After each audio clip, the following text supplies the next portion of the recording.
এই শেষ দশকে দুটো কাজ সবচেয়ে বেশি গুরুত্বপূর্ণ। রমাদানের যে কাজগুলো ছিল গুরুত্বের সাথে, তার সাথে আরো দুটি কাজ অ্যাড হবে। আলহামদুলিল্লাহ, মহান আল্লাহ রাব্বুল আলামিনের দরবারে অসংখ্য অগণিত শুকরিয়া যে মহান আল্লাহ রাব্বুল আলামিন আমাদেরকে এখনো পর্যন্ত হায়াতের মধ্যে বাকি রেখে সুস্থতার সাথে, ঈমানের সাথে, ইজ্জতের সাথে রমাদানুল মুবারকে পবিত্র মাসে জুমার দিনে জুমার নামাজ আদায়ের জন্য জুমার মসজিদে এসে বসে আল্লাহর দরবারে হাজিরি দেওয়ার তৌফিক দান করেছেন। এই জন্য আমরা সবাই অন্তরস্থল থেকে বলিষ্ঠ কণ্ঠে কালিমাতুশ শুকর আদায় করি, সকলে বলি আলহামদুলিল্লাহ। এই শেষ দশকে দুটো কাজ সবচেয়ে বেশি গুরুত্বপূর্ণ। রমাদানের যে কাজগুলো ছিল গুরুত্বের সাথে, তার সাথে আরো দুটি কাজ অ্যাড হবে। এক নম্বর হলো ইতিকাফ, এক নম্বর কি, দুই নম্বর লাইলাতুল কদর।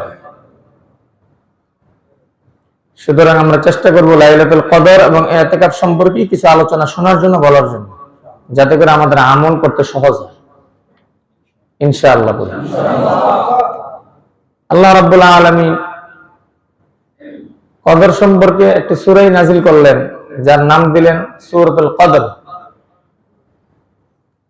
আল্লাহ পাক বলেন, ইন্না আনজালনাহু, আমি এই কোরআনকে অবতীর্ণ করেছি, ফি লাইলাতুল কদর, লাইলাতুল কদর মানে কদরের রাতে আমি কোরআন নাযিল করেছি। এখন এই কথা বলার পরে আল্লাহ তাআলা এবার নবীকে জিজ্ঞেস করতেছে, আপনি কি জানেন কদর কি জিনিস, এটার মাহাত্ম্য, এটার তাৎপর্য, এটার বরত্ব, এটা কি আপনি জানেন? ওয়ামা আদরাকা মা লাইলাতুল কদর, আপনি কি জানেন কদর কি জিনিস? আল্লাহ পাক নিজেই বলতেছেন লাইলাতুল কদর, লাইলাতুল কদর হলো খায়রুম মিন আলফি শাহর, 1000 মাসের চাইতে উত্তম।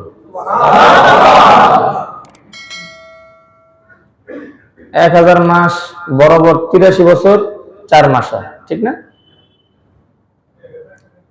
আল্লাহ পাক বলেন এই রাত্রের কিছু বিশেষ কাজ আছে, এর মধ্যে একটা কাজ হলো তানাজ্জালুল মালাইকাতু ওয়ার রূহু,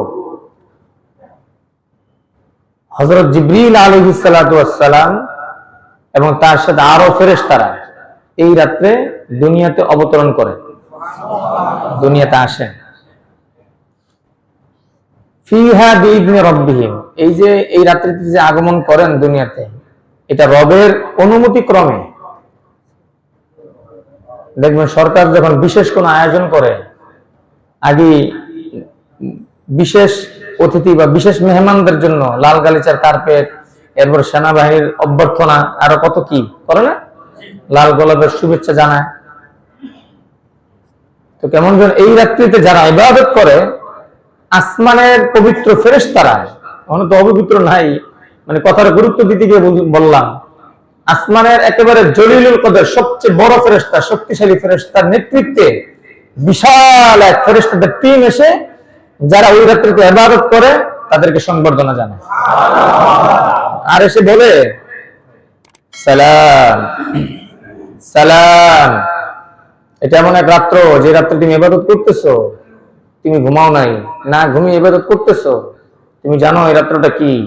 এটা আল্লাহ তাআলার পক্ষ থেকে শান্তির রাত্র, শান্তির রাত্র, শান্তির রাত্র। কেমন যেন কথাটা এমন ভাবে বুঝাইতে চাইতেছেন, এই রাত্রটাকে যে শান্তিময় করবে, তার কবরের জগৎ থেকে শুরু করে জান্নাতে ঢোকা পর্যন্ত আল্লাহ তাআলা শান্তির ফয়সালা করে দেবে।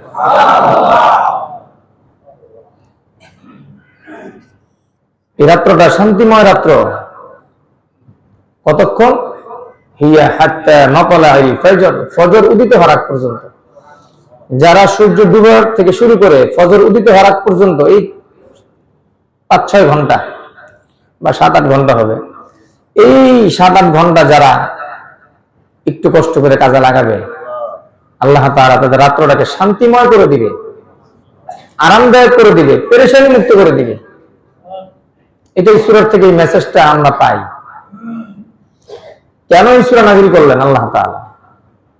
আল্লাহর হাবিব সাল্লাল্লাহু আলাইহি সাল্লাম একবার সাহাবায়ে কেরামদেরকে নিয়ে আলোচনা করতেছিলেন। আলোচনা করতে গিয়ে আল্লাহ নবী বললেন বনি ইসরায়েলের এক লোকের কথা। যাকারা রাজুলান মিন বানি ইসরাঈল, বনি ইসরায়েলের এক লোকের কথা আলোচনা করতেছে।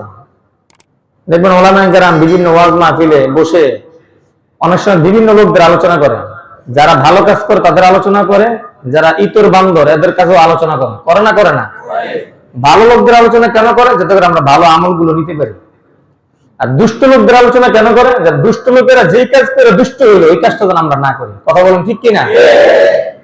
এখন এই দুষ্ট লোকেরা যদি ওই দুষ্ট কথা নিয়ে সমাজে চলাফেরা করে, এগুলো কি আমাদের শোনার দরকার আছে? কিছু লোক থাকবে এটা দুষ্ট টাইপের, কারণ হলো জাহান্নাম ভরবে কালো দিয়া, দুষ্ট লোক ছাড়া। বুঝেন না কথাটা? মদিনাতে এরকম ছিল। মদিনাতে তিন ক্যাটাগরির লোক ছিল। একটা হলো ফ্রেশ মুসলিম, একেবারে আল্লাহ নবীর ভক্ত, যা বলে তা, কোনো বাল বিচার নাই, সত্য মিথ্যা যাচাই বাছাই নেই, আল্লাহ নবী তো সত্যিই বলে, একেবারে নিশ্চিন্তায় মানে। আর এক দল লোক হইলো ডাইরেক্ট কাফের, একেবারে নিরেট, কোনো ভেজাল নাই। তাদের কথা হলো আল্লাহ নবী যাই কোক না কোক আমরা মানবো না, এগুলো হিসাব। এটা হলো কাফেরদের স্বভাব। মাঝখানে আরেকটা ছিল, এটা হলো মুনাফিক। এরা কি ফেক? এরা মুসলমানের ব্যাসদেব কাজ করতো কাফের, মানে নামাজ পড়তো আল্লাহ নবীর পিছনে, একেবারে সাথে পড়তো না, আর বলতো যে হুজুর একলা একলা জমজমের পানি খায়, আম করে দেয় না, এই কথাও বলতো। বুঝেন না কথাটা? আর বাইরে গিয়ে কথা রটাইতো, হুজুরে তো সব কথাই ভালো কয়, এই কথাটা একেবারে বিষাক্ত কথা বলছে, বাস এইভাবে কথা রটাইতো। আল্লাহ তাআলা স্পষ্ট করে বলে দিচ্ছেন নবী এরা কিন্তু মুনাফিক, একদম নাম ধরে ধরেন মুনাফিকের লিস্ট পর্যন্ত ছিল সাহাবীদের কাছে। বুঝতেছেন? এর পরেও আল্লাহ নবী কিন্তু মুনাফিকদের বিরুদ্ধে যুদ্ধ ঘোষণা করছে, এরকম কোন ইতিহাস আছে? বুঝেন কত যন্ত্রণাদায়ক লোক এরা। কারণ লেবাসটা তো দাড়ি, টুপি, জামা। এখন যদি এদের বিরুদ্ধে যুদ্ধ ঘোষণা করে, কাফের মুশরিকরা বলবে হুজুর লাগছে। আসলে তো ওরা কাফের চেয়ে বিষাক্ত।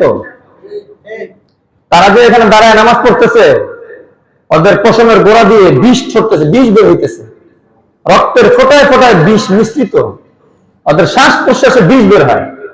এটা আল্লাহ নবী জানে। স্বয়ং আল্লাহ তাআলা সূরাতুল মুনাফিকুন বলে একেবারে স্পষ্ট করে দিছে আপনার এই লোকগুলো কিন্তু মুনাফিক, এদের থেকে সাবধান। তারপরেও আল্লাহ নবী কিন্তু এদের বিরুদ্ধে যুদ্ধ করতে পারে নাই। এদের দ্বারা ইসলামের অনেক ক্ষতি হয়েছে। মনে রাখবেন, বর্তমান সময়েও যত নেক আমল সামাজিক কেন্দ্রিক হোক, অথবা মসজিদ কেন্দ্রিক হোক, অথবা মাদ্রাসা কেন্দ্রিক হোক, যে নেক আমলগুলো আগে ছিল না এখন হয়, এমন নেক আমল বাধা প্রদানকারী যারাই হবে তারা ওই জমানার মুনাফিকের নামান্তর। কথা কি বুঝতেছেন আপনারা? একটা আমি নেক আমল করতেই পারি না, আরে ভাই তাহলে মাপ তাপ চাই। যেমন আমি আমার মাকে বলি, মা আপনার তো কোনো খেদমত আমি করতে পারি না, কিন্তু কোনো অবাধ্য হতে পারবো না। এই যে মারে মাত্র এতে কাছে বসায় দিয়ে আসলাম, মানে অস্থির হয়ে গেছে যে কখন বসবো। তা আমি নিজেই রুম টুম পরিষ্কার করে একেবারে তোষক টোষক বিছিয়ে আমি দিয়ে আসছি। আর মাকে আগেই আমি বলছি যে মা যতদিন আপনি এতে করবেন, মানে যে 10 দিন, প্রতিদিন 500 টাকা আপনার হাদিয়া। আর এমনি তো আসি দিয়ে আসছি, আমি নিজে দিয়ে তারপরে আসছি। আমি কি মা পরে যদি না পাই এখনই দিয়ে দিলাম, যাতে করে দোয়াটা এদিকে বেশি থাকে। কমাস কম খেদমত করতে না পারলো, কষ্ট না দেওয়া। আল্লাহ নবী এরকম একজন বনি ইসরাইলের লোকের আলোচনা করতেছেন যার নেক আমল বেশি ছিল, বদ আমলের কথা কমু একটু পরে। আল্লাহ তাআলা যেখানে জান্নাত জাহান্নামের আলোচনা করছে, প্রায় জায়গায় জান্নাতের আলোচনা করছে, এরপরে জাহান্নামের। অথবা কখনো জাহান্নামের আলোচনা করলো, যখন মুমিনরা ভয় পেয়ে যাবে সাথে সাথে জান্নাতের আলোচনা করে মুমিনদের দিল ঠান্ডা করে দিচ্ছে। সুবহানাল্লাহ। কারণ মুমিনরা সরাসরি আল্লাহর লোক। তো কাফের মুশরিকরা যখন কিছু চায় আল্লাহর কাছে, অথবা কোনো বেঈমান যখন আল্লাহর কাছে কিছু চায়, সাথে সাথে দিয়ে দেয়, সাথে সাথে। ফেরেশতারা জিজ্ঞেস করে আল্লাহকে, বেঈমান আপনার নাফরমান করে, ওরে আপনার সাথে সাথে দিলে? আমার লিস্টের বাহিরে, ওর নিয়ে কোনো হিসাব কিতাব নাই। আর যখন মুমিন কোনো পেরেশানিতে পড়ে, খুব দোয়া করে, পেরেশানি দূর হয় না, চাকরি পায় না, ঘরের অসুস্থতা দূর হয় না, বিভিন্ন পেরেশানিতে জর্জরিত, আল্লাহ বলেন ফেরেশতাদেরকে একটু সবুর করো, একটু পরে দাও। ফেরেশতারা আসে দেওয়ার জন্য, আল্লাহ বলেন যে একটু পরে দাও। ও চাক না, চাক, ও চাইলে আমার কাছে ভালো লাগে, ও যত চায় আমার কাছে আমার তত ভালো লাগে, চাইতে দাও, আমি তো আছি ওর সাথে, সমস্যা নেই, একটু ওয়েট করো, একটু লেট করো, একটু পরে দাও। সুবহানাল্লাহ। বনি ইসরাইলের 2 লোক মারা গেছে, এক লোক হলো এরকম দুষ্টের সেরা, সবসময় খালি আঙ্গুল দিয়ে রাখবো নিজ দিয়া। এই লোক যখন মারা যায়, মুসা আলাইহিস সালাম জিজ্ঞাসা, আপনার কি খাইতে মনে চায়? তখন তো সরাসরি ডিল করতো ইমাম সাহেব, ডাইরেক্ট ইমাম সাহেব সব ডিল। এখন ইমাম সাহেব কিছু ডিল করলেই কিছু লোক ওঠে যে আমার গ্রুপ বানায় দেয় না কেন? সব জায়গায় গ্রুপ বানাতে দেওয়া না, যেখানে কাজ চলে সুন্দর চলতেছে ওখানে গ্রুপ বানানো লাগে না, যেখানে চলে না ওখানে গিয়ে গ্রুপ বানাইতে হয়। কথা বলেন ঠিক কিনা? একটা কাজ সুন্দর চলতেছে ওখানে আপনার গ্রুপের দরকার আছে? যেখানে চলবে না, বাধা, বিভিন্ন মিস্টেক হচ্ছে, সেখানে উনি একা পারছে না, আচ্ছা আমরা একটু সঙ্গ দিই। এখানে হলো সঙ্গ দেওয়ার নিয়ম। কোথায় সঙ্গ দেওয়া লাগে, কোথায় দেওয়া লাগে না, এটা আমাদের জানতে হবে। মুসা আলাইহিস সালাম বললেন যে তোমার কি খেতে মনে চায়? আমার ডালিমের রস খেতে মনে চায়। ওই বেঈমান কি বলে? ডালিমের রস। তো ওই সময় তো জানেন মিশরের ডালিম বড় বড় ডালিম হয়। ডালিম, একটা ডালিম চিপ দিছে পরেই আপনার 1 গ্লাস জুস হয়ে গেছে। যেভাবে জুস করছে, যেভাবে করে ওইটা ওনারা খাওয়াই দিছে, পরে উনি আস্তে আস্তে মরছে, মারা গেছে। ঠিক তার পরবর্তী সময় আরেক লোক মারা গেল, ওই এলাকারই শ্রেষ্ঠ লোক, আমলে, আখলাকে, ভদ্রতায়, নম্রতায়, বুঝছেন না? এই লোক যখন মারা যায়, একটা স্বীকৃত বুজুর্গ লোক, কিন্তু তার কোনো ভালো কাজ ছুটে না, কোনো খারাপ কাজ সে করে না। এই লোক যখন মারা যায়, মুসা আলাইহিস সালাম জিজ্ঞেস করে, তোমার কি খেতে মনে চায়? বলে আমার মিষ্টি ঝর্ণার পানি খেতে মনে চায়। ধরেন পাশে একটা মিষ্টি ঝর্ণা ছিল একটু দূরে, ওই পানি আমার খেতে খুব মনে চাচ্ছে। মুসা আলাইহিস সালাম নিজে গেছে এই পানি আনার জন্য। ওই পানি আইনা ওনাকে দিবে, এর মধ্যে উনি মারা গেছে। আর তো উনি চাচ্ছে, জলিল কদর নবী তো আল্লাহর লগে সেই ভালোবাসা, মহব্বত, ভালোবাসার মানুষ একটু রাগ করে, একটু মান অভিমান থাকে, ঠিক না বলেন? যারা আপনি ভালোবাসেন ওর লগে কিসের মান অভিমান? ভালোবাসা থাকলেই তখন মান অভিমান হয়। কথা শোনার থেকে একটু বাঁকা বললে মনে কষ্ট লাগে, এইরকম মহব্বতের মানুষ আমার কষ্ট দিল, এটা আসে তখন। আর ভালোই বাসি না, ওই কইলি কি না কইলি কি কিছু যায় আসে না। মুসা আলাইহিস সালাম অভিমান করে আল্লাহকে বলেন, আল্লাহ এটা আপনার কেমন বিচার? এই লোকটা হলো শতসিদ্ধ বেঈমান, একেবারে সবাই জানে, স্বীকৃত দুষ্ট লোক। এই লোক ডালিমের রস খাইতে চাইছে, আপনি তারে একেবারে আরামসে সেই ডালিমের রস বানাইতে কত সময় লাগে? আজকের মতো তো এরকম জুস ব্লেন্ডার নাই যে একেবারে সেকেন্ডের ভিতরে করে দিবে। এটা আনতে হয়েছে, পাততে হয়েছে, এরপরে যেভাবে সেচতে দিচ্ছে, তারপর দিয়ে রস দিয়ে পেঁচে এরপরে দিতে হয়েছে, অনেক সময় লাগছে। তারে আপনি ঠিকই ডালিমের রসটা খাওয়াইলেন।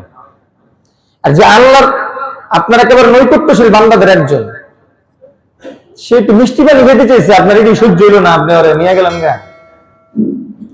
আল্লাহ নবী যেভাবে বলছে, আমি আমার ভাষায় বললাম আর কি, সেম টু সেম কথা হয়তো এরকম হয়নি, অন্যরকম হয়েছে, আমি মাফহুমটা বুঝাইছি।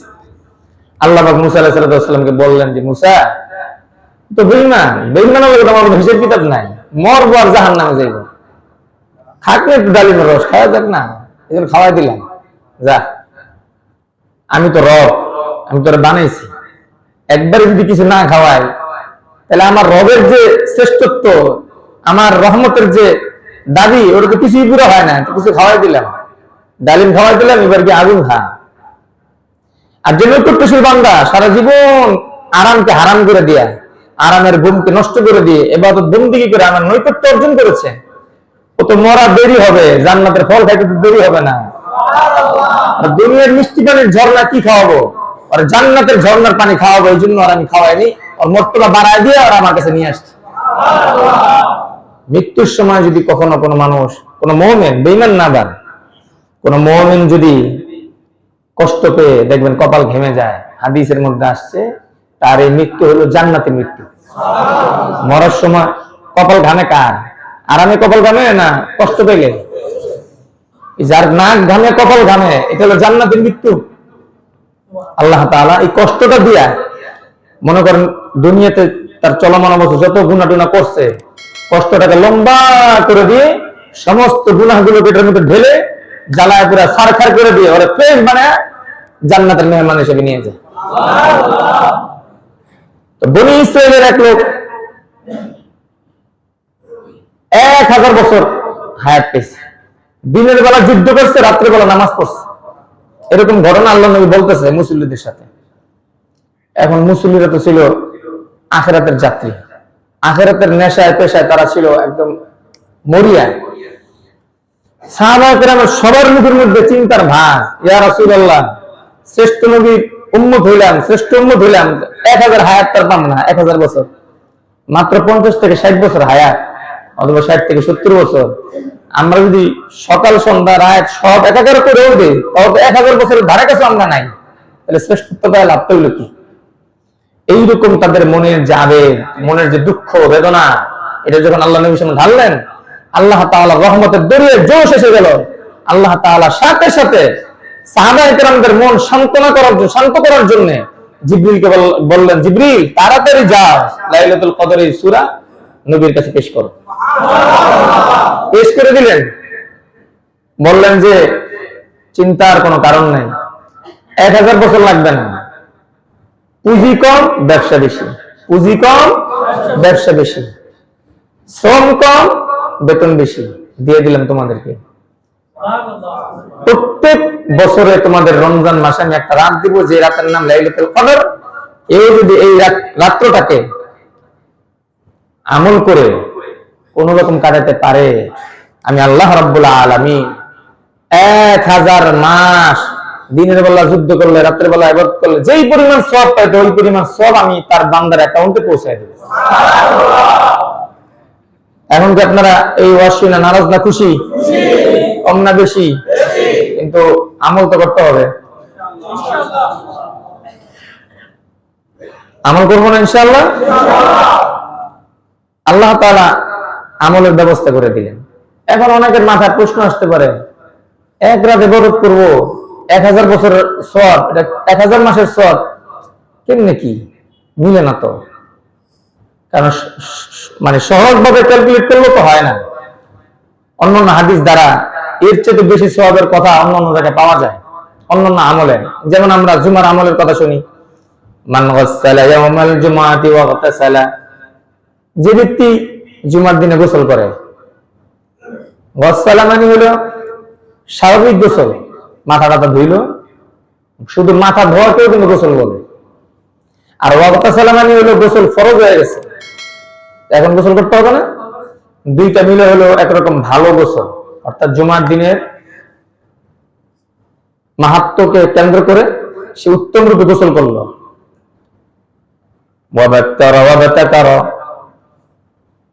আগে আগে ঘুম থেকে উঠলো, মসজিদে সে আসলো হেঁটে হেঁটে, সাইকেলে, হুন্ডায়, রিক্সায়, গাড়িতে নয়, হেঁটে হেঁটে আসছে। ওয়াদানা মিনাল ইমাম ওয়াস্তামা, এসে ইমামের কাছাকাছি বসছে। ওয়াস্তামা, যখন খুতবা হবে তখন সে মনোযোগ সহকারে খুতবা শুনে। ওয়ালাম ইয়ালহু কানা লাহু বিকুল্লি খুতওয়াতিন আমালু সানাতিন আজরু সিয়ামিহা ওয়া কিয়ামিহা। ওয়ালাম ইয়ালহু মানে কোনো হইচই করে না, কোনো কথাবার্তা বলে না। তো আল্লাহ পাক বলেন, আল্লাহ নবী বলেন, বিকুল্লি খুতওয়াতিন আমালু সানাতিন, প্রত্যেক কদমে কদমে, যদি কেউ 9 নম্বর বা 14 নম্বর রোড থেকে এখানে আসে, ওর আসতে মিনিমাম 1000 কদম লাগছে, 1000 কদম লাগছে, অথবা ধরেন 100 কদম লাগছে। 100 কদম যদি হয়, এক এক কদমে আল্লাহ নবী বলেন 1 বছর নফল রোজার সওয়াব, 1 বছর সারা রাত দাঁড়িয়ে ইবাদত করলে যে সওয়াব, এই সওয়াব তার আমলনামায় দান করেন। এটা যদি জুমার ফজিলত হয়, এক কদমে 1 বছর, 100 কদমে কত বছর? 100 বছর। আর 1000 কদম হইলে 1000 বছর। রমজান মাসে তো এটা অবিশ্বাস্য কিছু? হ্যাঁ, এটা হলো রমজানের লাইলাতুল কদরের ফজিলত বয়ান করার জন্য পাশাপাশি একটা হাদিস আপনাদেরকে শুনাইলাম। হাদিসের মধ্যে আসছে, মান ইয়াকুম লাইলাতুল কদরি ঈমানান ওয়া ইহতিসাবান, যে ব্যক্তি ঈমানের সাথে, বিশ্বাসের সাথে লাইলাতুল কদরে ইবাদত বندگی করবে, গফির লাহু মা তাকদ্দামা মিন যামবি, ইতিপূর্বে যত গুনাহ তার জীবনে হয়েছে আল্লাহ তাআলা ইবাদতের বরকতে সমস্ত গুনাহ তার maaf করে দিবে।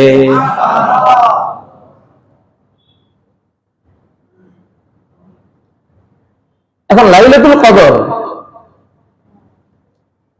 আল্লাহ নবী পাওয়ার জন্য রমজানের শুরু থেকে উনি ইতিকাফ পড়া শুরু করেছিলেন। প্রথম দশকে ইতিকাফ করলেন, আল্লাহ নবীকে হযরত জিবরিল জিজ্ঞেস করলেন, ইয়া রাসূলুল্লাহ, কি অবস্থা আপনার, কি খবর টবর? বললেন যে লাইলাতুল কদর খুঁজতেছি। বললেন তো নাই, সামনে আছে। উনি দ্বিতীয় দশকে ইতিকাফ করলেন। আবার দ্বিতীয় দশকের শেষে এসে বললেন, ইয়া রাসূলুল্লাহ, কি খবর? লাইলাতুল কদরের তালাশে আছি। বললেন সামনে আছে। তাতলুব আনানাক, এটা আপনি সামনে অন্বেষণ করেন, মানে শেষ দশকে। সাহাবায়ে কেরামদেরকে বললাম, ইয়া সাহাবারা, হে আমার সাহাবারা, তোমরা আমার সাথে যারা ইতিকাফ করেছিলে তারা আমার সাথে ইতিকাফ করতে পারো। জিবরিল বলেছেন শেষ দশকে লাইলাতুল কদর নিশ্চিত, কোনো সন্দেহ নাই। তোমরা যদি লাইলাতুল কদর পেতে চাও তোমরা ইতিকাফ করতে পারো আমার সাথে। আম্মা জান আয়েশা বলেন, আল্লাহ নবী সাল্লাল্লাহু আলাইহি সাল্লাম বলেন, তাহাররাউ লাইলাতুল কদর ফিল ভিতরি মিনাল আশরিল আওয়াখির মিন রমাদান, তোমরা রমজানের শেষ দশকে লাইলাতুল কদর অন্বেষণ করো। আমরা লাইলাতুল কদর অন্বেষণ করব কখন? শেষ দশকে। কোত্থেকে? শেষ দশকে। এই যে আজকে শেষ দশক শুরু হবে মাগরিবের পর থেকে। অন্য হাদিসে আল্লাহ তাআলা বলেন, আল্লাহ নবী বলেন যে ইলতামিসুহা ফিল আশরিল আওয়াখির মিন রমাদান ফি তাসিইন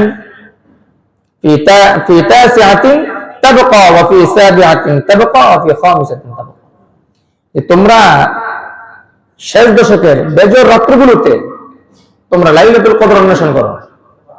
একটা হলো 9 নম্বর রাত্র। 9 নম্বর রাত্র মানে 21তম রাত। কততম রাত? এই যে আজকের রাত যে শুরু হবে এটা 21তম রাত। মানে 10 এর মধ্যে যদি আপনি 9 বাদ দেন থাকে কত? 1।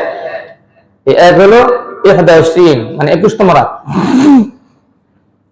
ওয়া ফি সাবিআতিন তাবকা, 23তম রাত। ওয়া ফি খামিসাতিন তাবকা, 25তম রাত। এই 21তম রাত, 23তম রাত, 25তম রাত, এই রাতগুলোতে আল্লাহ নবী কি বললেন? লাইলাতুল কদর তালাশ করার জন্য বললেন।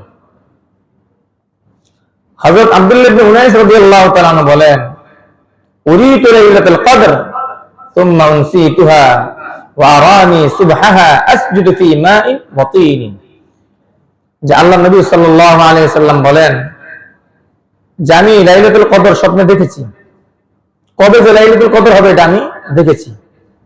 সুম্মা উনসিতুহা, এরপর এটা আমি ভুলে গেছি। ওয়া আরানি সুবহাহা আসজুদু ফি মাইন ওয়া তিন, কিন্তু আমি এটা দেখেছি যে লাইলাতুল কদর আমি সিজদা দিয়েছি এমন অবস্থায় যে মাটি এবং পানি আমার কপাল এবং নাকে লেগে গেছে। ফামুতিরনা লাইলা 23, তো আব্দুল্লাহ ইবনে উনাইস রাদিয়াল্লাহু তাআলা বলেন আমার ঠিক মনে আছে সেই রাত্রটা ছিল 23তম রাত্র। সেই রাত্রটা কততম রাত্র ছিল? 23তম রাত্র। فصلى بنا رسول الله صلى الله عليه وسلم فانصرف وإن أثر الماء والطين على جبهته وأنفه। 23তম রাত্রিতে আমি আল্লাহ নবীর পিছনে ফজর নামাজ পড়েছিলাম। তখন আমি আল্লাহ নবীর চেহারা মুবারকের দিকে যখন দেখলাম তখন দেখছি আল্লাহ নবীর চেহারা মুবারকের কপালে এবং নাকের আগায় পানি এবং কাদা লাগানো আছে। তা আমি বুঝলাম এই গত যে রাতটা গেল 23তম রাত, এই রাতটাই লাইলাতুল কদর ছিল। আচ্ছা, এইভাবে আমরা লাইলাতুল কদর খুঁজবো বেজর রাত্রিতে। কোন রাত্রিতে ভাই? কিন্তু অন্যান্য হাদিসে পাওয়া যায় জোর রাত্রিতে লাইলাতুল কদর হইতে পারে। এটা বুখারী শরীফের riwayat। ইবনে আব্বাস রাদিয়াল্লাহু তাআলা বলেন, ইলতামিসুহা ফি 24 ওয়া ফি riwayatin হিয়া ফিল 20, يعني হিয়া ফি 7 ইমদিনা আও ফি 7 ইয়াবকিন। অর্থাৎ 23তম রাত যাওয়ার পরে যে রাত 24তম রাত, ওই রাত্রিতেও তোমরা কি করো? লাইলাতুল কদর তালাশ করো। কারণ এই 24তম রাত্রিতেও লাইলাতুল কদর পেয়েছে বলে ইবনে আব্বাস রাদিয়াল্লাহু তাআলা আনহু বলেছেন। হযরত উবাদাহ ইবনে সামিত রাদিয়াল্লাহু তাআলা আনহু বলেন, قال خرج رسول الله صلى الله عليه وسلم ليخبر الناس بليلة القدر فتلاحى رجلان من المسلمين। আল্লাহ নবী একদিন বের হলেন এই সংবাদ দিবে যে লাইলাতুল কদর কবে, কোন দিন, কোন রাত, এই কথাটা, এই সংবাদটা দেওয়ার জন্য বের হলেন। বের হয়ে দেখে দুইজন লোক ঝগড়া করতেছে। قال النبي صلى الله عليه وسلم خرجت لأخبركم فتلاحى فلان فلان।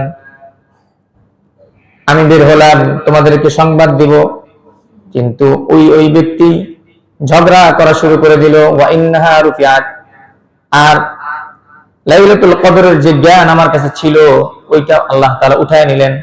ওয়া আসা আন ইয়াকুনা খায়রান লাকুম, আল্লাহ নবী বলতেছেন সম্ভবত এই যে উঠায় নিলেন এটা তোমাদের জন্য কল্যাণকর। কল্যাণকর কেন বললেন? এই জন্য বলছেন যে কল্যাণকর এই জন্য বলছেন, দেখেন অনেক মানুষ বলে সারা বছর যদি রমজান মাস হইতো কত ভালো লাগতো, ঠিক না বলে?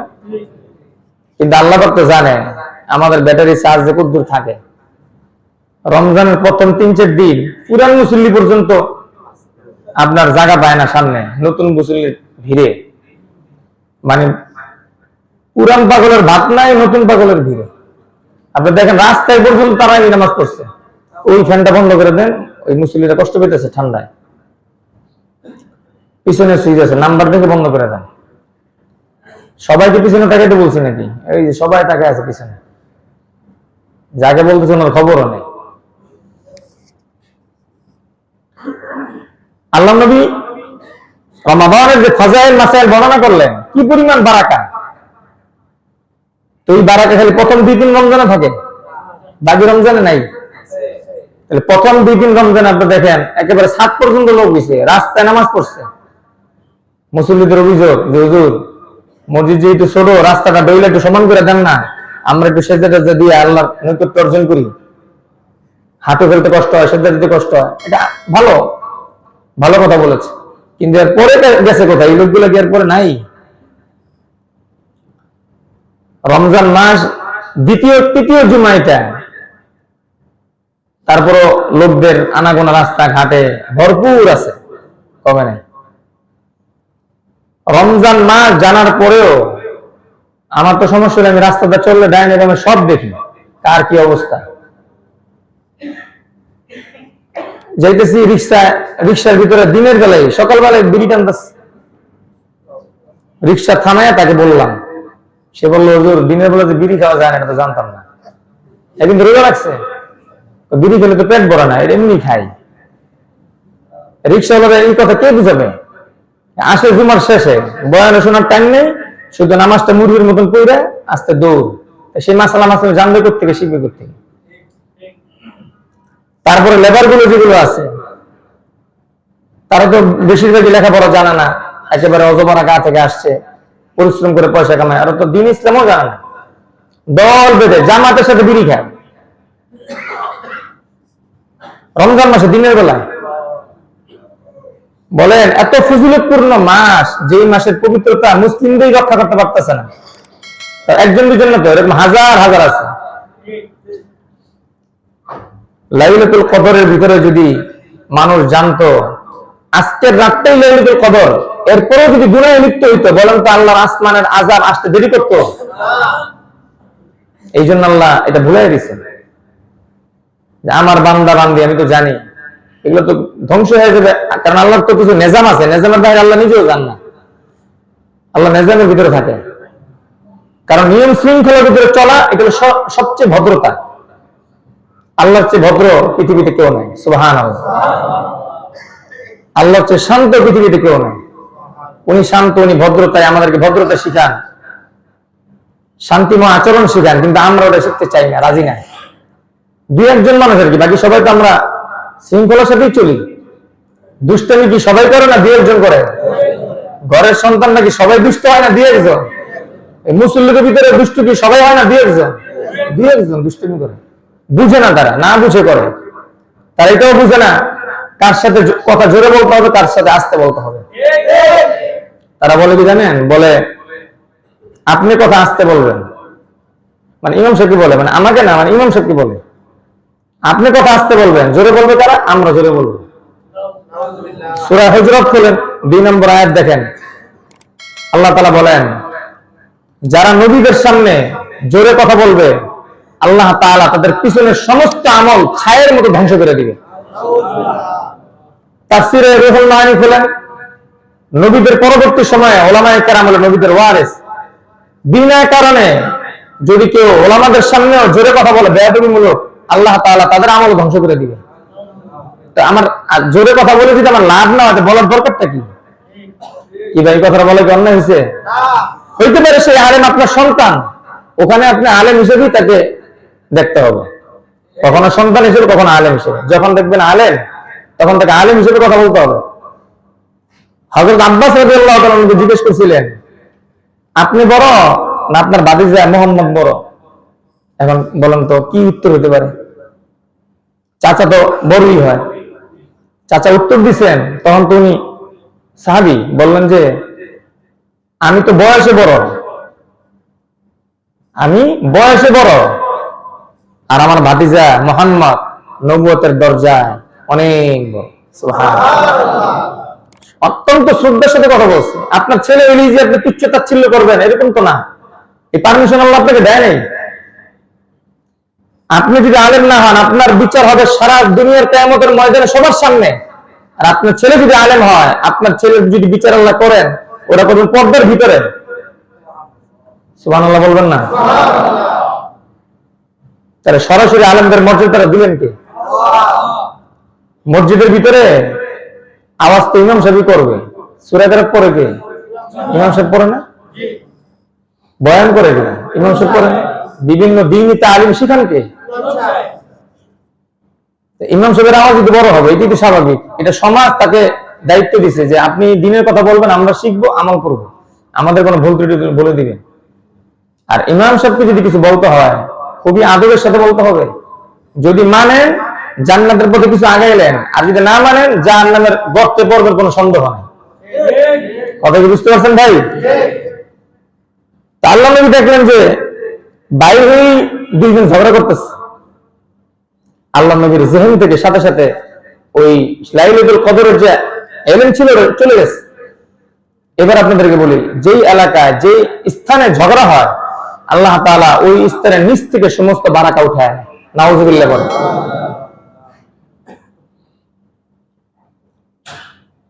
সেই সাথে আরেকটা কথা বলি, যখনই আপনারা মসজিদে কোনো কিছু দিবেন, তখন ওই জিনিসটা সরাসরি আল্লাহর হয়ে যায়। ওই জিনিসটা কার? এই জন্য এখান থেকে মাসআলা, মসজিদের মাইক এটা আল্লাহর ঘরের মাইক না। এখানে যত্রতত্র এলান এই মাইকে দেওয়া যায় না। ওই যে ওইটা হারিয়ে গেছে, সেটা হারিয়ে গেছে, স্পষ্ট হাদিস। কোন হারানো বিজ্ঞপ্তির এলান যদি মাইকে হয়, আল্লাহ নবী বলে ওই জিনিস যেন সে আর না পায়। কত বড় কথা! হ্যাঁ, মাইকে এলান একান্তই জরুরি। যদি আপনি দেন ব্যক্তিগত ভাবে, ওই মাইকের খরচ 20 টাকা 30 টাকা, তবে 100 টাকা মসজিদে দিয়ে দিবেন। ব্যাস, যে আমি খরচ করছি আমার ব্যক্তিগত কাজে আমি দিয়ে দিলাম। অনেক মুসল্লি ভাইরা আছে যারা নিজের আরামের জন্য ফ্যান ছেড়ে রাখে, তারা আবার যাওয়ার সময় 10 টাকা 20 টাকা মসজিদে দিয়ে যায়, যে আমি ব্যক্তিগতভাবে খরচ করছি আল্লাহর ঘরে, আমি আল্লাহর ঘরে আবার কিছু দিয়ে দিলাম। সুবহানাল্লাহ। এগুলো হলো ভাই ভদ্রতার চরম পর্যায়ে, এর চেয়ে সুন্দর হতে পারে না। তা আল্লাহ সেই ভদ্রতা আমাদেরকে শিখান। লাইলাতুল কদর 27 হতে পারে।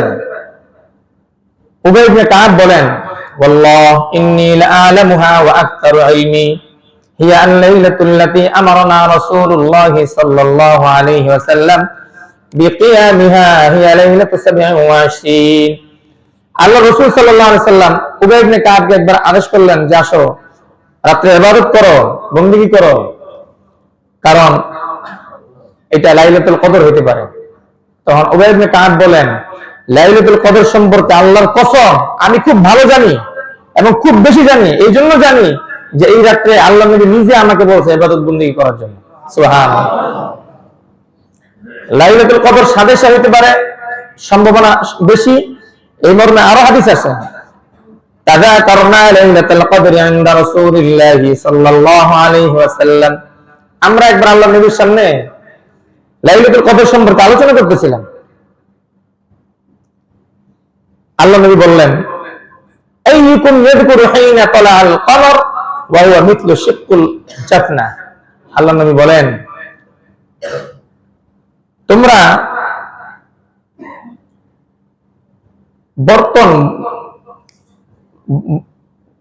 বর্তনের টুকরার মতন চাঁদ তোমরা যদি দেখতে চাও, তাহলে লাইলাতুল কদরে তোমরা ইবাদত বندگی করো। তাফসীরের ভিতরে আসছে, সেই বর্তনের টুকরার মতন যে চাঁদ ওঠে যে রাত্রে, সেই রাত্রটা হলো লাইলাতুল কদর 27 রাত্র। 27 রাত্রে যে চাঁদটা, এটা এরকম একটু বাঁকা টাইপের বর্তন, টুকরা বর্তনের মতন হয়। 27 কদরে মানে 27 রাত্রিতে লাইলাতুল কদরের সম্ভাবনার আরো বহু আলামত আছে, ওইটা লাইলাতুল কদরে বলবো ইনশাআল্লাহ। আল্লাহর হাবিব সাল্লাল্লাহু আলাইহি সাল্লাম এভাবে বলতেছেন, তোমরা শেষ দশকে বেজর রাত্রিতে লাইলাতুল কদর খোঁজো। 27তম রাত্রিতে, এই 23তম রাত্রিতে লাইলাতুল কদর খোঁজো, মানে শেষ 7 রাত্রিতে। শেষ 7 রাত্রি মানে 23, 25 আর কোথায় 29। আল্লাহ নবী আরো বলেন, ইলতামিসুহা ফিল আশরিল আওয়াখির ফাইন্না আজাজা আহাদুকুম আও দাউফা ফালা ইয়াগলিবান্না আনিস সাবঈল বাওয়াকি। এখন তো আমরা পুরো 10 রাতই পাইতেছি, সুতরাং আমাদের উচিত হবে প্রথম 10 রাতই একেবারে শুরু থেকেই সময়টা কাজে লাগানো। পারবো না ভাই ইনশাআল্লাহ? এই কথাটা হলো তাদের জন্য যারা 2-3 রাত ছুটে গেছে, যাহা আমরা তাহলে তো লাইলাতুল কদর পাইলাম না, এখন আরো ঢিলামি করবো না। আল্লাহ নবী বলেন যে এটা আরো 7 রাত্র সামনে আছে, তোমরা বাকি 7 রাত্রিতে লাইলাতুল কদর তালাশ করতে থাকো।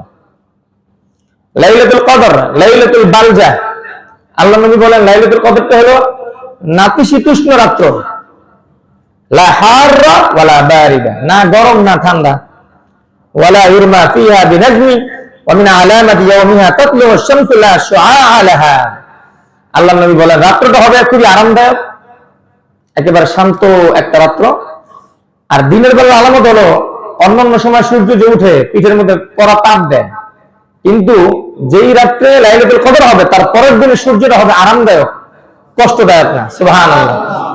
আপনারা চাইলে কালকের পরের থেকে এই সূর্য তালাশ করতে পারেন যে আরামদায়ক সূর্য উঠলো কিনা। লাইলাতুল কদরে আমরা যে দোয়া করব, আম্মা জান আয়েশা থেকে বর্ণিত, আম্মা জান আয়েশা বলেন, ইয়া রাসূলুল্লাহ, আমরা যদি লাইলাতুল কদর পাই অথবা লাইলাতুল কদরে আমরা দোয়া করতে চাই, কোন দোয়াটা বেশি করব? এই দোয়াটা আমাদের শেখার দরকার আছে না ভাই? আলহামদুলিল্লাহ আমরা অনেকেই পারি। আল্লাহ নবী বলেন, আল্লাহুম্মা, আমার সাথে পড়েন, ইন্নাকা আফুউন তুহিব্বুল আফওয়া ফাআফু আন্না অথবা ফাআফু আন্নি। একই অর্থ, একটা হলো সবাইকে নিয়ে, একটা হলো নিজে একা একা। আল্লাহুম্মা ইন্নাকা আফুউন কারীম, এটাও আছে, বলেন আল্লাহুম্মা ইন্নাকা আফুউন কারীম তুহিব্বুল আফওয়া ফাআফু আন্নি। অর্থ হলো, হে আল্লাহ, হে সম্মানিত বাদশাহ, আপনি তো ক্ষমাশীল, ক্ষমা করার একমাত্র দায়িত্ব কার? তুহিব্বুল আফওয়া, আর ক্ষমা করাটা আপনি খুব ভালোবাসেন। আমরা যেরকম গুনাহ করতে ভালোবাসি, ঝগড়া করতে ভালোবাসি, মানুষকে ছোট করতে ভালোবাসি, আল্লাহ পাক ওইভাবে মানুষকে ক্ষমা করতে ভালোবাসে। আমাদের এই ভালোবাসাটা যদি উচিত না, আমরা করবো না ইনশাআল্লাহ সামনে থেকে। ইনশাআল্লাহ পড়েন। আমরা মানুষকে কষ্ট দিব না, ইনশাআল্লাহ পড়েন। মানুষকে কখনো সমাজে ছোট করব না, ইনশাআল্লাহ বলেন। মসজিদে যদি ইমাম সাহেবের সাথে কেউ জোরে কথা বলে, এটা কি ইমাম সাহেব ছোট হয় না? সমাজের লোক ছোট হয় না? নতুন কোন মুসল্লি যদি দেখে যে এই জায়গার মুসল্লি ইমাম সাহেবের সাথে জোরে কথা বলে, কি বুঝবে? বলবে যে এরা ভালো কিছু শিখতে পারে নাই বা ইমাম সাহেব শিখাইতে পারে না। এই জন্য আমরা যে যে মসজিদে দায়িত্বশীল আছি, গ্রামে আছি, পাড়া মহল্লায় আছি, আমরা খেয়াল রাখবো ইমাম সাহেবের সাথে যেন কেউ জোরে কথা না বলে। যদি মানতে না পারি চুপচাপ থাকবো, আড়ালে জিজ্ঞেস করবো। কিন্তু লাউডলি কথা বলে ইমামকে কষ্ট দিয়ে ইবাদতের ভিতরে খলল সৃষ্টি করা, এটা নিতান্ত অন্যায় কাজ, এটা সঠিক কাজ না, ভালো কাজ না। এইটা আমরা করবো না, ইনশাআল্লাহ পড়েন। তাহলে আমরা লাইলাতুল কদর এই দোয়াটা পড়বো বেশি বেশি, ইনশাআল্লাহ। লাইলাতুল কদর আসার আগে, মানে শেষ দশক আসার আগে আল্লাহ নবীর কিছু চিত্র আল্লাহ আম্মা জান আয়েশা বলেন, ইদা দাখালাল আশর আহিয়াল লাইল ওয়া আইকাযা আহলু ওয়া জাদ্দা ওয়া শাদ্দাল মা'যার। আল্লাহ নবী যখন শেষ দশক আসতো, আসার আগে একেবারে মাজায় গামছা বাইন্দা মানে পুরো রেডি আর কি, সংসারের সমস্ত কাজ বাজ বুঝায় দিয়ে, মানে আর কোন দুনিয়াবি কোনো কাজ নেই, মোবাইল টোবাইল সব জমা দিয়া উনি এতে করে বসে পড়তেন। সেই সময় তার মোবাইল টোবাইল ছিল না, বসে পড়তেন আর কি। আর নিজেও রাত্রে জাগতেন, পরিবার পরিজনদেরকে রাত্রে জাগাইতেন। যেহেতু হুজুরের মসজিদ এবং কামরা পাশাপাশি ছিলেন, মসজিদ থেকে ডাক দিলে তো পরিবার জাগে, এটা তার আমাদের দ্বারা সম্ভব না, আমরা যারা ইতিকাফ করব। এই আমল আল্লাহ নবী করতেন। আচ্ছা, তো এই লাইলাতুল কদর পাওয়ার মুখ্যম সময় আর সুযোগ হলো ইতিকাফ। ইতিকাফ ছাড়া লাইলাতুল কদর পাওয়া বড় মুশকিল। এই জন্য আমরা ইতিকাফ করতে পারি। ইতিকাফের ফজিলত বলতে গিয়া হাদিসের মধ্যে আসছে, তারাকুল ইতিকাফ মা নবী সাল্লাল্লাহু আলাইহি ওয়াসাল্লাম মা তারাকাহু মুনযু কদামিল মদিনা হাত্তা কবদাহু আল্লাহু আযজা ওয়া জাল। আল্লাহর হাবিব সাল্লাল্লাহু আলাইহি ওয়াসাল্লাম মদিনা যাওয়ার পর থেকে উনি কোনদিন ইতিকাফ ছাড়ে নাই। সুবহানাল্লাহ। মদিনা যাওয়ার পর থেকে মানে আপনার রোজাই তো নাযিল হয়েছে মদিনা যাওয়ার পরে, মদিনা যাওয়ার আগে তো রোজা বিধান আসে নাই, আসছে নাকি? এই জন্য রোজাই যেহেত না, ইতিকাফের মাসালাও নাই। মদিনা যাওয়ার পর থেকে আল্লাহ নবী কখনো ইতিকাফ ছাড়েন নাই, ইতিকাফের সাথেই ছিলেন। কানা রাসূলুল্লাহ সাল্লাল্লাহু আলাইহি ওয়াসাল্লাম ইয়াতাকিফুল আশরুল আওয়াখির মিন রমাদান। রাসূলের জীবদ্দশায় কোনদিন রাসূল ইতিকাফ ছাড়েন নাই। রমজানের শেষ দশক একদিন কোন কারণে কোন এক রমজানে ছুটি দিয়েছিল, পরবর্তী রমজানে কাজা স্বরূপ 20 দিন রোজা রেখে আগের কাফারা আদায় করে দিয়েছে। এই জন্য ইতিকাফের বিষয়ে খুব বেশি সিরিয়াস হওয়া ইতিকাফের ব্যাপারে। আল্লাহ নবী সাল্লাল্লাহু আলাইহি ওয়াসাল্লাম ইতিকাফ করতেন খুব যত্ন সহকারে। আর ইতিকাফের মধ্য দিয়ে আল্লাহ তাআলার নৈকট্য অর্জন হয়, নফল ইবাদতের মাধ্যমে আল্লাহ তাআলার নৈকট্য অর্জন হয়। ইতিকাফ করলে কি হয় বলেন? নফল ইবাদত বেশি বেশি করা যায়, তাসবিহ, তাহলিল, ইস্তিগফার, দোয়া, দুরুদ, নফল নামাজ, সালাতুত তাসবিহ, সালাতুল আওয়াবিন, ইশা, কোনো কিছুর বাদ যায় না। আন আবি হুরায়রা রাদিয়াল্লাহু তাআলা আনহু قال ان رسول الله صلى الله عليه وسلم ان الله قال وما يزال عبدي يتقرب الي بالنوافل حتى احبه। হাদিসে কুদসির মধ্যে আল্লাহ রাব্বুল আলামিন নিজে বলেন যে পৃথিবীতে যত বান্দা-বান্দী রয়েছে এরা যদি আমার নৈকট্য অর্জন করতে চায় তাহলে নফল হলো তার অন্যতম একটা মাধ্যম। বান্দা যখনই 2 রাকাত নফল নামাজ পড়ে তখনই কিছুটা আমার কাছে আসে। যখন 4 রাকাত পড়ে তখন আরো কাছে আসে, যখন 6 রাকাত পড়ে তখন আরো কাছে আসে, যখন একদিন পরে আরো কাছে আসে, 2 দিন পরে আরো কাছে আসে। এভাবে 1 মাস, 2 মাস, 1 বছর, 2 বছর, 1 যুগ, 2 যুগ, যত বেশি নফল পড়বে তত বেশি আল্লাহর নৈকট্যে সে আসতে পারবে। এটা দুনিয়াতে যেরকম আমরা সরকারি চাকরি করি না, সরকারের চাকরি যখন আমরা করি, সরকারের যে রুলস আছে ওই রুল যদি কেউ ঠিকঠাক ভাবে আদায় করে, সরকার আবার কিছু এক্সট্রা ডিউটি দেয়। যেমন মিশন দেয়, মিশন বিদেশে যায়, মিশন যায়, মিশনে গেলে কি হয় আরো বেশি লাভ পায়, সে ফজিলত পায়, কিছু টাকা পয়সা পায়, ওগুলা দেশে বাড়ি গাড়ি করতে পারে। ওই রকম আবার মনে করেন প্রশাসনের ভিতরেও বা প্রাইভেট কোম্পানি তো যখন তার যে ডিউটি, ওই ডিউটির পরে এক্সট্রা কিছু কাজ করে তখন মালিক তাকে পছন্দ করে কিনা? মালিক তাকে আলাদা নজরে দেখে যে এই কর্মচারীটা তো আমার ডিউটি করার পরেও এক্সট্রা কিছু কাজ করে দেয় কোনো বেনিফিট ছাড়াই, তাই তার সে যেহেতু আমার কাজ করার পর আরো কিছু কাজ করে, তখন মালিক বেতনের পর আরো কিছু বেতন দেয় এবং তাকে নৈকট্য দেয়। ঠিক না বলেন? তো ঠিক তদ্রূপ ভাবে যখন মানুষ নফল ইবাদত করে আল্লাহ তাআলা তখন তাকে ভালোবাসা শুরু করে দেয়, তখন ভালোবাসা শুরু করেন। কেমন ভালোবাসা? হাদিসের মধ্যে আল্লাহ তাআলা বলেন, কুনতু সামিআহুল্লাযী ইয়াসমাউ বিহি, যখন আমি আল্লাহ তাআলা তার নৈকট্য গ্রহণ করে নিই, তখন সে যখন শুনে তার কান দিয়ে, ওটা মূলত তার কান থাকে না, ওটা আমি আল্লাহর কান দিয়ে সে শুনে। সে যখন হাত দিয়ে ধরে, সে তার হাত দিয়ে ধরে না, আমি আল্লাহর হাত দিয়ে ধরে। সে যখন চলে, তার পা দিয়ে চলে না, আমি আল্লাহর পা দিয়ে চলে। এবং সে যদি কোনো কিছু আমার কাছে চায়, সে চাইতে দেরি হয়, আমি আল্লাহ তাআলা তাকে দিতে দেরি করি না। এখন আল্লাহর চোখ দিয়ে দেখে, আল্লাহর কান দিয়ে শুনে, এটার অর্থ কি? এটার অর্থ হলো আল্লাহ যা শুনতে বলে তাই সে শুনে, আল্লাহ যা ধরতে বলে তাই সে ধরে, আল্লাহ যা চলতে বলে যেদিকে চলতে বলে ওইদিকে সে চলে, অন্যদিকে যায় না। এইটাই আল্লাহর দ্বারা এই কথার অর্থ। কথা কি বুঝে আসছে? এই জন্য আল্লাহ তাআলা নৈকট্য বান্দা যারা হয় তাদের সাথে খুব সাবধানে চলা, বেয়াদবি না করা। কারণ হলো উনি বরদোয়া দেওয়া লাগবে না। আবু জাহেল আল্লাহ তাআলা, আল্লাহ নবী কোনদিন বরদোয়া দিছে? কথা বলেন, কোনদিন বরদোয়া দেয় না। কিন্তু আবু জাহেলকে আল্লাহ তাআলার আযাব থেকে বাঁচতে পারছে? বাঁচতে পারে না। আমরা যখন আমাদের চলতে ফিরতে সময় কোন আল্লাহওয়ালা বুজুর্গ, কোন আলেমে দ্বীন, কোন বুজুর্গ মানুষের সাথে বেয়াদবি করবো, তো বরদোয়া দেওয়া লাগবে না, তো এমনি তো গজব হয়ে যাবে। কারণ সরাসরি আল্লাহ তাআলার সাথে এটা সাংঘর্ষিক। সারা দিন তোমাদেরকে দিন বুঝায়, ইসলাম বুঝায়, ইমান বুঝায়, তোমরা সেগুলো বুঝো না। কোন ছোটখাটো বিষয় নিয়ে তোমরা বাকবিতণ্ডা লিপ্ত হয়ে থাকো, যেগুলো কোনো কাজও না।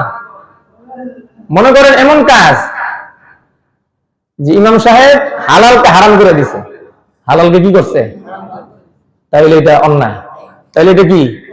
অথবা হারামকে হালাল করছে, তাইলে কি? অন্যায়। এটা নিয়ে কথা বলা যায়, এটা নিয়ে গ্রুপিং করা যায়, ইমাম সাহেবের সাথে বসা যায়, সহযোগিতা নেওয়া যায় যে কেন এই কাজটা করলো, যে কাজটা হালাল না, হারাম না, কিচ্ছু না, সুন্দর একটা কাজ, ওই কাজ নিয়ে চলাফেরা করা, কথাবার্তা বলা, এটা ফিতনা ছাড়া কিছুই না।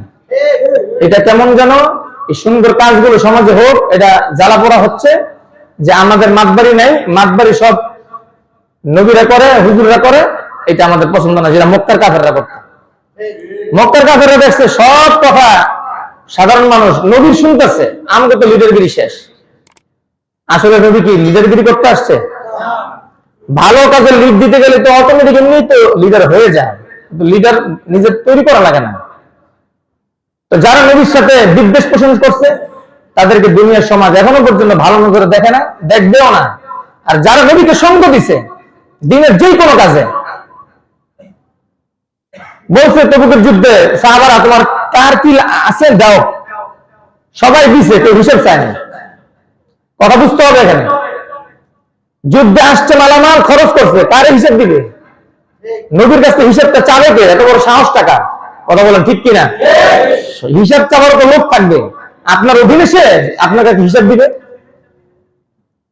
কথা বলতে হবে মুসলমান। নির্ধারিত কমিটি থাকলে কমিটি বলতে পারে, তাও কমিটির অথরিটি নাই। যদি কমিটি প্রয়োজন মনে করে যে না হিসাবটা নেওয়া দরকার, তখন তারা বলবে খুব আদরের সাথে যে এটা করলে কেমন হয়, তখন হিসাব দিবে। এটি নিয়ম। আর আপনার ছেলেকে পাঠাচ্ছেন বাজারে 100 টাকা দিয়ে, 2 মোটা শাক নাকি, বাবা সব টাকা তো শেষ, তখন আপনি হিসাব নেবেন, বাবা টাকাটা কি করছে, শাক কিনতে গিয়ে টাকা বেশি দিয়ে ফেলছো নাকি টাকা আনতে ভুল করছো, বলো, এটা আপনি হিসাব নিতে পারেন। আপনি আপনার বাবাকে দিচ্ছেন টাকা, 1000 টাকা দিচ্ছেন, 2 দিন পরে বাবা বলতেছে বাবা রে টাকা তো নাই, আরো কিছু টাকা লাগে। গলা ঝাড়া দিয়ে বললেন 1000 টাকা দিলাম, 2 দিন গেল, আপনি পরে টাকা চেয়েছেন, এত টাকা কি করেন আপনি? বলেন এই লোক কি জান্নাতে যাওয়ার কাজ করছে না জাহান্নামের? সারা দুনিয়া সম্পদ দিয়ে দিল তো বাপের ঋণ শোধ হয় না।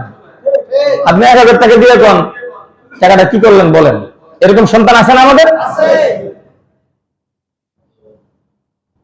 এইগুলো জানার বিষয়, না জানলে আমরা শিখবো কোথেকে, আমল করবো কোথেকে, কোন জায়গায় হিসাব চাইতে হয়, কোন জায়গায় চাইতে হয়, এটা তো জানা দরকার। মুহতারাম হাজিরিন, তাহলে ইতিকাফের ভিতরে নফল ইতিকাফ করা, আর কি বলি নফল ইবাদত বেশি করা। ইতিকাফের ভিতরে যারা আমরা ইতিকাফ করব, আলহামদুলিল্লাহ আমাদের মসজিদে অনেক ভাই ইতিকাফ করেন। আলাদা বিছানা, আলাদা মশারি, আলাদা জায়গা নির্ধারণ করা এটা জরুরি, যেটা আল্লাহ নবী করতেন। ইতিকাফ ফি কুব্বাতিন তুরকিয়াতিন আলা সিদ্দাতিহা কিতাবুল হাসির قال فأخذ الحصير بيده فنحاها في ناحية القبة ثم أطلع رأسه فكلم الناس। আল্লাহ নবী যখন মসজিদে নববীতে ইতিকাফ করতেন, ওনাকে একটা তাবু বানায় দেওয়া হতো, যে তাবুর এক পাশে বাঁশের চাটাই দিয়ে জানালা করে দেওয়া হতো। তো হুজুর তো মুফতি সাহেব ছিলেন, বড় মুহাদ্দিস, বড় মুফাসসির, ঠিক না? হুজুরের চাইতে বড় কে আর আছে দুনিয়াতে? তো মানুষ যখন মাসলা মাসাল জিজ্ঞেস করতে যেত, হুজুর ওই জানালা খুলে দিয়ে মাথা বের করে মানুষের সাথে কথা বলতেন, দ্বীনি বিষয়ে মাসলা মাসাল সমাধান দিয়ে দিতেন। আবার উনি ওনার তাবুতে বসে ইবাদত বন্দেগী করতেন। এইভাবে রাসূল ইতিকাফ করতেন। আচ্ছা, ইতিকাফ যারা করবেন, অনেকে কঠিন মনে করেন ইতিকাফ করলে কথা বলা যায় না, ইতিকাফ করলে ঘুমান যায় না, আরো কিছু না। ভাই, ইতিকাফ এত কঠিন কিছু না। যারা বাসার থেকে খানা আনতে পারেন, লোক আছে, বাচ্চা আছে, ভাই আছে, বন্ধু আছে, বা আপনার খানা মসজিদে এনে দিয়ে যাবে, এরকম লোক থাকলে আপনি খানা আনবেন না, মসজিদে অবস্থান করবেন, খানা এনে দিবে, আপনি খাবেন, ঠিক আছে না? যদি এরকম কোনো লোক না থাকে, শুধু মহিলা, কিন্তু আপনি ইতিকাফ করতে চান, সেই ভাইয়েরা আপনারা ইতিকাফের অবস্থাতেই খানার সময় বাসায় যেতে পারবেন। যে কোনো কথা না, যাওয়ার সময় একদম কোনো কথা কারোর সাথে বলবেন না, যে খানাটা নিয়ে সোজা মসজিদে চলে আসবেন, বাসায় বসে খাইবেন না, মানে সোজা বাসায় নিয়ে বউর সাথে কথা বলার দরকার নেই, খানাটা দিবে আবার চুপচাপ। মানে আপনি যে আল্লাহর কর্মচারী, আল্লাহর গোলাম, আপনি যে এখন আল্লাহর কাছে আবদ্ধ, এটা আপনি বুঝাবেন আপনার আকার আকৃতি দিয়া, অঙ্গি ভঙ্গি দিয়া। খানাটা নিয়ে চুপচাপ আবার চলে আসবেন। কথা কি বুঝতে পারছেন ভাই? মা অসুস্থ, বাবা অসুস্থ, মেয়ে অসুস্থ, কেউ নেওয়ার নাই, আপনি মসজিদ থেকে বের হয়ে সেই সুস্থতার সেবা আপনি করতে পারবেন, কোনো বাধা নাই। আলহামদুলিল্লাহ বলেন। এটা কি কঠিন না সহজ ভাই? আপনি মসজিদে থাকাকালীন ঘুমাইতে পারবেন, ইবাদত বন্দেগী করতে পারবেন, হাঁটতে পারবেন, চলতে পারবেন, অসুবিধা নেই। কথা কি বুঝতে পারছেন? গোসল করতে পারবেন না, গোসল করতে পারবেন না মানে একেবারে গোসলের নিয়তেই গামছা টামছা লুঙ্গি টুঙ্গি নিয়ে, সাবান বালতি সব নিয়ে এলাম পেলাম যে ভাই আমার গোসল করতে যাচ্ছি, কেউ যাবেন কিনা আসেন, জামাতের সাথে গোসল করা, এরকম না। তাহলে কিরকম? ওই মুসল্লিদের মধ্যে একজন, অথবা খাদেমদের মধ্যে একজন, অথবা ইতিকাফকারীদের মধ্যে একজন গেছে ইস্তেঞ্জা করতে, আসার সময় এক বালতি পানি ভরে রেখে আসছে। আপনি ইস্তেঞ্জার সুযোগে ওখানে গিয়ে একটু মাথাটা ধুয়ে নিলেন, অথবা ঝটপট পানি ঢেলে তাড়াতাড়ি গোসল সেরে, মানে নর্মাল যেরকম আপনি রিল্যাক্সে গোসল করেন ওইটা না করে একটু তাড়াহুড়া পানি ঢেলে চলে আসলেন, কোন রকমের ক্ষতি নাই, আলহামদুলিল্লাহ ইতিকাফ শুদ্ধ হয়ে যাবে, সুন্দর হয়ে যাবে। প্রচন্ড গরম, আপনার শরীর খুব ঘেমে যায়, খুব দুর্গন্ধ হয়, গোসল না করলে মানুষ কষ্ট পায়, সেক্ষেত্রে আপনি গোসল করেন, ভালো করে ডলে মলে গোসল করেন 3 দিন পরে, 4 দিন পরে। আলহামদুলিল্লাহ এখন যে আবহাওয়া আর আমাদের মসজিদের যে অবস্থা, খুব বেশি গরমের তো কোন লেশ মাত্র নাই, আলহামদুলিল্লাহ, ঠিক না বলেন? এইভাবে আমরা ইতিকাফ করতে পারি। যারা মনে করি অফিস আদালত আছে কিন্তু ইতিকাফ আপনি করতে চান, আপনি ইতিকাফে বসবেন, অফিসে চলে যাবেন, ঠিক অফিস থেকে ডাইরেক্ট এসে মসজিদে অবস্থান করবেন, ইতিকাফ করবেন। ওয়াজিব সুন্নাত ইতিকাফ না হলেও অন্তত পক্ষে নফল ইতিকাফ হয়ে যাবে, আপনার থেকে লাইলাতুল কদর ছুটবে না, লাইলাতুল কদর আপনি পেয়ে যাবেন। ঠিক আছে না ভাই? ইনশাআল্লাহ এইভাবে আমরা ইতিকাফ গুলো করব। ইতিকাফ এমন একটা ইবাদত, দেখেন আমরা তো নবীকে খুব ভালোবাসি, ঠিক না? আল্লাহর নবীর জীবদ্দশায় কোনোদিন ইতিকাফ ছাড়ে নাই, আর আমরা এমন অনেক আছি যারা জিন্দেগিতে ইতিকাফ করিনি। কত সুন্দর মিল, রাসূল ইতিকাফ ছাড়ে নাই আর আমরা ইতিকাফ করি নাই। আমার এক মুসল্লি আছে, হুজুর মাঝে মাঝে আপনার কবিতার স্টাইলে কথা বলেন, আমি কই আয়েশা পড়েন, উনিও মাঝে মাঝে আমার মেসেজ দেয় কবিতার স্টাইলে, খুব সুন্দর লাগে। দিনদার মানুষ, উনি চাচ্ছেন আল্লাহ পাক যেন ওনাকে ভালো একটা হালাল রিজিকের ব্যবস্থা করে দেন, বলেন আমিন। তো আল্লাহর নবী জিন্দেগিতে যে কাজ ছাড়ে নাই ওই কাজ আমরা করি নাই, কিন্তু আল্লাহর নবীর ভালোবাসা আমাদের আছে। জীবনে একবার হলো ইতিকাফ করছেন 10 দিন টানা, এরকম কে কে আছে? একটু হাত উঠাইতো। মাশাআল্লাহ, 1 2 3 4, মানে গোনা যাবে আর কি, 10-12 জন দেখা যায়। এর মধ্যে ইয়াং টিয়াং আছে, মাশাআল্লাহ মুরব্বীরাও আছে। ভাইরা আমার, ইতিকাফ করা দরকার না? 3টা কাজ আছে যে কাজের ভিতরে আপনি সরাসরি ঈমানের স্বাদ পাবেন। কয়টা কাজ ভাই? 3টা কাজ। একটা কাজ হলো সেজদা। আপনি লম্বা সেজদা দেন, একটু চোখের পানি ফালান, দেখেন না কত মজা। কিসের কাচ্চি মাচ্ছি, কিসের রসমলাই আর চমচম, এর চেয়ে লক্ষ কোটি গুণ বেশি মজা আপনি সেজদায় পড়ে আল্লাহর দরবারে একটু চোখের পানি ফেলে দেখেন, বিশ্বাস করেন। বিবির সাথে থাকাও এত মজা না, আল্লাহর দরবারে কান্নাকাটি করো যত মজা। সুবহানাল্লাহ। আমরা লম্বা লম্বা সেজদা দিব, কান্নাকাটি করবো, পারবো না ভাই ইনশাআল্লাহ। 2 নম্বর হলো ইতিকাফ। ইতিকাফে যদি আপনি মোবাইল টোবাইল জমা টমা দিয়া, একেবারে ল্যাপটপ সব জমা দিয়া একেবারে আল্লাহর জন্য আপনি বসে যান, আপনি দেখেন কি মজা যে পাবেন, ইমানের যে স্বাদ এটা আপনি এখানে পাবেন। আরেকটা স্বাদ হলো আরাফার ময়দানে লম্বা টাইম দোয়া, ওখানেও খুব মজা পাওয়া যায়। যদিও আমি কোনোদিন আরাফার ময়দানে এরকম দোয়া করতে পারিনি। রমজান মাস আমি আপনাদের কাছে দোয়া চাই, আল্লাহ পাকের জন্য আরাফার ময়দানে হজের মৌসুমে আল্লাহর কাছে এরকম লম্বা সময় চাওয়ার তৌফিক দান করেন। 3টা জায়গা আছে যেখানে ইমানের স্বাদ পাওয়া যায়, আমলের স্বাদ পাওয়া যায়। এর মধ্যে একটা কি ইতিকাফ। এবার বললাম তো ভাই ইতিকাফ কারা কারা করতে চাই, রাজি আছি কারা কারা, হাত উঠাইতো এখানে করব। আপনি নিয়োগ করেন, হাতটা নামালেন কে, হাতটা উঠান, যারা যারা উঠে দেন উঠান। মাশাআল্লাহ মাশাআল্লাহ। ভাই শোনেন, একদিনের ইতিকাফে আল্লাহ তাআলা 3 হুকবা জাহান্নাম দূরে সরায় দেয়। 1 হুকবার সমপরিমাণ হলো জমিন থেকে প্রথম আসমান, 500 বছরের রাস্তা। তো জমিন থেকে আসমান মানে 500 বছরের রাস্তা, মানে আপনার থেকে যদি জাহান্নামটাকে 500 বছর দূরত্ব সরায় দেয়, তার মানে কি জাহান্নামে দিবে আপনাকে 1000 বছর পরে গিয়া? না। আর অর্থ হলো ইতিকাফ যারা করে আল্লাহর জন্য, তারা তো আল্লাহর জন্য করে, আর আল্লাহর কোন কর্মী জাহান্নামে যাবে এটা হইতেই পারে না। সরকারের যেরকম কোন কর্মী, খালেস কর্মী যেরকম গরিব থাকতে পারে না, একেবারে ন্যূনতম কর্মী 1000 কোটি টাকার মালিক, ঠিক আল্লাহ তাআলার কর্মী যারা হবে তারাও মিনিমাম ন্যূনতম 11টা দুনিয়ার সমান জান্নাত পাবে।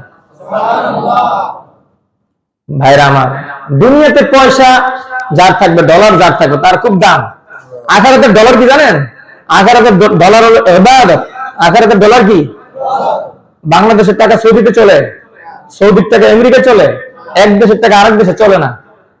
আর ডলার যে চালায় এটা তো জোর জবরদস্তি করে চালায়। সবচেয়ে বড় জালেম আমেরিকার লোকেরা, কথা বুঝছেন না? আমেরিকার লোকেরা সবচেয়ে বড় জালেম, কথা বলেন ঠিক কিনা? এই জন্য তারা জুলুম করে সব জায়গায় তাদের ডলারটা চালায়। অন্যথা এক দেশের থেকে আরেক দেশে চলার কোনো নিয়ম নাই। ঠিক যেমনি ভাবে এক দেশের থেকে আরেক দেশে চলার নিয়ম নাই, চলে না, ঠিক দুনিয়ার কোন টাকা পয়সা, কোন সম্পদ এটা কবরে যাওয়ার পরে চলে না। কবরে যাওয়ার পরে চলবে একমাত্র আল্লাহর কাজ, যেটা আসমান থেকে আসে, সেটা হলো ইবাদত বন্দেগী। যত নামাজ, যত রোজা, যত তাসবিহ, তাহলিল, দান, সাদাকা যা আছে, কোরআন তেলাওয়াত, এগুলো যার আমলে, যার অ্যাকাউন্টে বেশি পরিমাণ হবে, কবরে হলো তার মাতবাড়ি তত বেশি। সে হলো সেই জায়গার চেয়ারম্যান, মেম্বার, সে এমপি, মন্ত্রী। এই কবরে যার আমল বেশি, অ্যাকাউন্টে সার্চ দেওয়া হবে যে অমুকের অ্যাকাউন্টে কি পরিমাণ আমল আছে। যদি দেখে যে অজস্র পরিমাণ আমল, ও স্যার সালাম আলাইকুম, বিছনা বিছাই দিলাম, আরামসে ঘুমান, ইনশাআল্লাহ সময় মতন আবার মাথা হাত দিয়ে ডেকে দিব, কোনো টেনশন নেই, ঘুমায় যান, কেউ আপনাকে ডিস্টার্ব করবে না। এরপরে যদি আপনার এখানে তার হুট টুট দিবে না, নাহলে হুড় দিয়ে দিলে, দেখেন না বিএপিরা গেলে রিল্যাক্স হওয়ার জন্য মদ মদ যা আছে সব দেয়, আরো লাগলে আরো কিছু দেয়, কিন্তু স্যার আপনি খুশি থাকেন, খুশি থাকলে আমাকে পকেটটা পরে। এইরকম নাপাক না, একেবারে পবিত্র জিনিস। ইবাদত যেরকম পবিত্র, মৃত্যুর পরে যার আমল যত বেশি, তার সেলট তত বেশি, তার আরাম তত বেশি। এই জন্য আমল বেশি করার দরকার আছে কিনা ভাই?